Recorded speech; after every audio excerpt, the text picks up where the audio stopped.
Today's segment, Top 10 Deadly Sins of Game Development. Starting at number 10, IP whoring. IP whoring is what happens when certain successful characters from game franchises show up in other games. Game companies do this when they don't believe a game will succeed on their own and need to borrow credibility from another character. The one exception to this is cameo appearances in fighting games such as Mortal Kombat or Dead or Alive. That is the standard throughout the series to have a guest fighter on the roster. However, those games fall into another category farther on down the list. Number 9. Cloning. Game cloning was rampant back in the 80s, but seems to have been making a resurgence as of late. Game cloning is known as the legally safe knockoff or blatant ripoff when game companies cannot use characters because the IP cannot be obtained. You saw this all the time back in the 80s, back when the industry was very similar to the Old West. Pac-Man, Donkey Kong, Missile Command, pretty much all the games were cloned because people wanted a piece of that pie. However, throughout the late 80s and early 90s, the legal realm shifted and companies were allowed to exclusively own characters and the franchises. The 90s were a very dark time where independent games and companies all but disappeared. But then the mobile gaming industry showed up where you saw the resurgence of cloning in games like Flappy Bird, Temple Run, and even fucking Puzzles and Dragons. Number 8. The Notice Me mechanics. Notice Me mechanics are what new game developers do when they obtain a chance at developing a popular franchise. They will change game mechanics, characters, art styles, and even the game at its core, just to make it different enough from the original, hoping that they'll get noticed. The big company to do this is Obsidian Entertainment, with games like Knights of the Old Republic 2, Neverwinter Nights 2, Fallout New Vegas, and Dungeon Siege 3. The other big one is the Sonic the Hedgehog franchise. Every time a third-party developer has thrown their hat into this ring, they change everything about the game with the exception of the game being about a fast blue hedgehog. Number 7. Deadlines. Deadlines are better known as overproduced video games.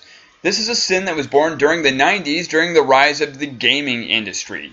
The 90s brought a group of games that were solely controlled, operated, and created by producers instead of the creators. These producers, who understandably wanted to pay rent, eat food, and feed their families. However, they only saw the games as a means to an end instead of an art form. In order to obtain rent money, they attached deadlines to the development process.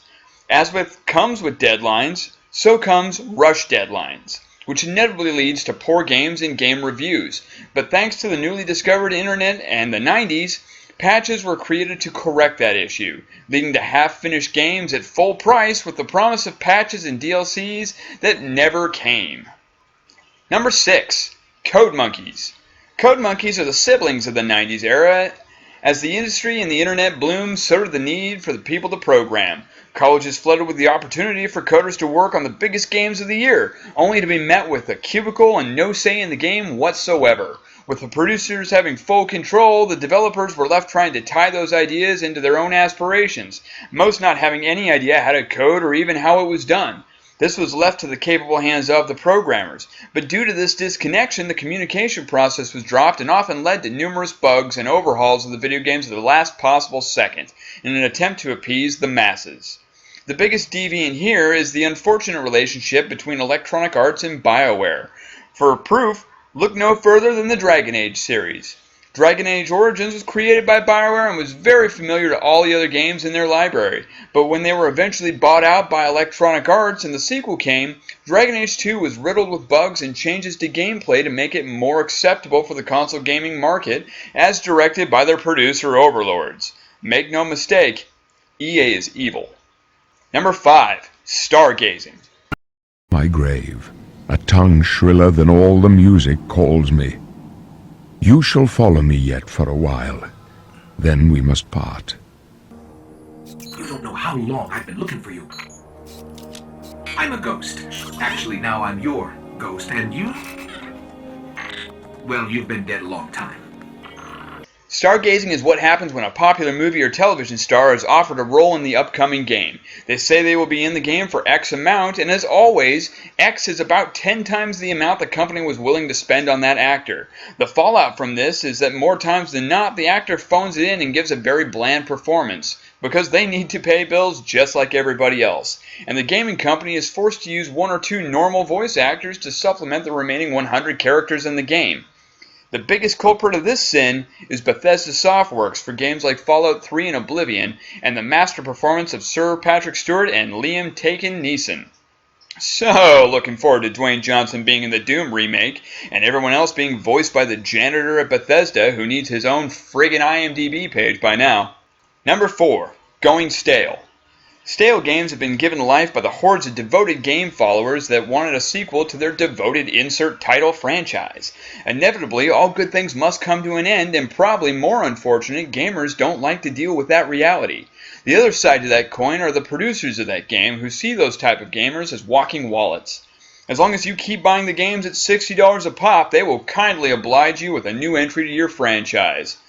Where this works is like companies like Nintendo, who constantly change up their formula and are continually trying something different, albeit with the same characters, as already mentioned.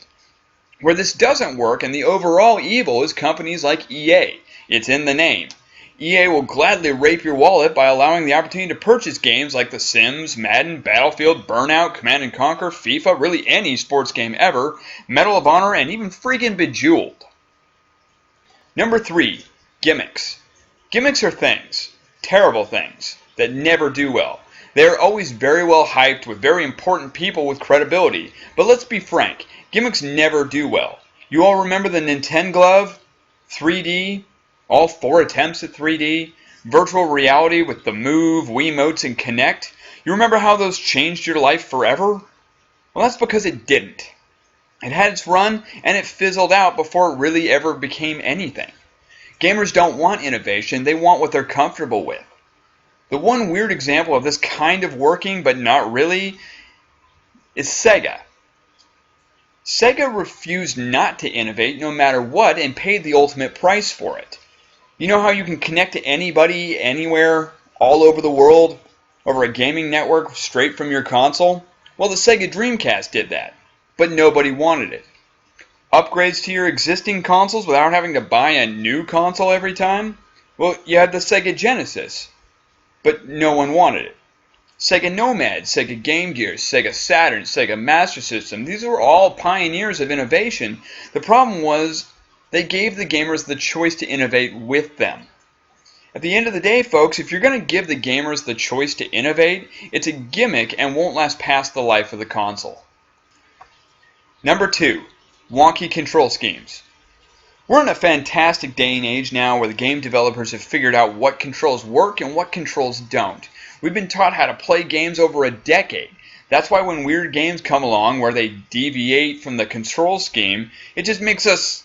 Well, the term rage quit is a thing. Nobody wants to press down for jump. Nobody wants to press the B button in order to shoot.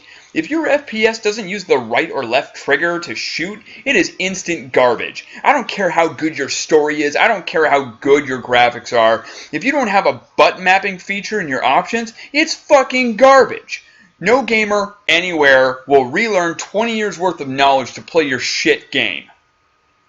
Rage over, but for real, use the standard bindings and we'll avoid this problem completely.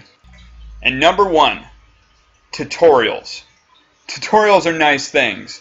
When we learn how to program, when we learn how to start taking apart a computer, how to do daily things that might confuse us, and you know what? If you make a truly awesome, intuitive game that changes the last 20 years of gaming culture, yeah, please, include a tutorial. However, if you for 1 second think that an average gamer needs a full-level forced tutorial that is unskippable in order to how to navigate menus, jump, and do basic things, then you are mentally ill.